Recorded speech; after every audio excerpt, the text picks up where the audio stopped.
We talked a bit about underwriting opportunities, and now let's assume that we've got something, hey, this is worth looking at, digging into a little bit more. Let's figure out where we need to offer at. So a good rule of thumb, and this definitely depends on the price point of your after repair value in the market, but typically what we're looking to do is make $25,000 in profit on our flips. And so with that being said, what we do is calculate the after repair value using the help of our agent and running comps ourselves.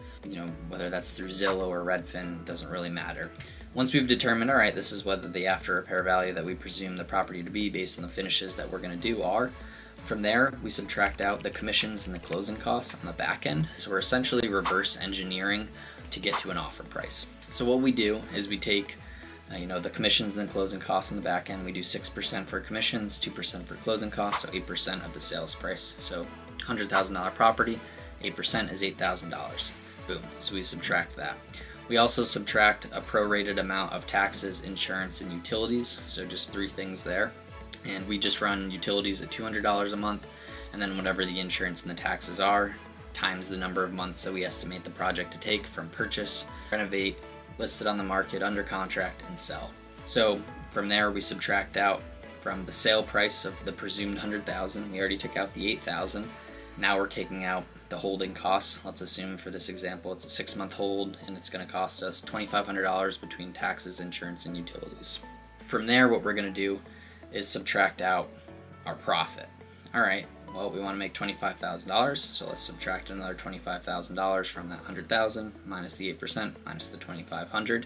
And now what we're going to do is go, okay, what's the estimated rehab going to cost? So we use our square foot estimator to get a good idea, or if we have enough time, we'll get our contractor to get into the property to walk it with us and get a bid, depending on if it's vacant and things like that.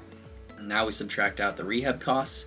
And finally, we'll subtract out the upfront closing costs. So depending on what we negotiate with either the seller or if it's through a wholesaler, if we're covering closing costs, we have a good idea of those going in, and we'll subtract those out as well.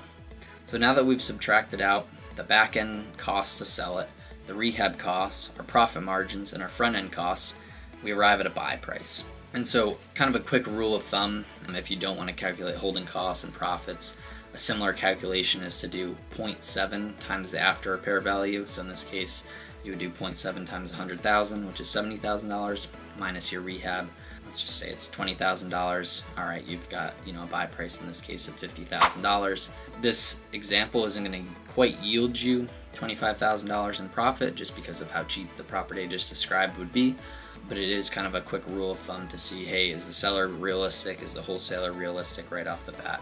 But that's how you're going to be able to make an offer that you can stand behind. And the best way that we found to do that is reverse engineer it from the end and figure out, hey, with all these things accounted for, what do I need? What's the most I can pay to buy the property?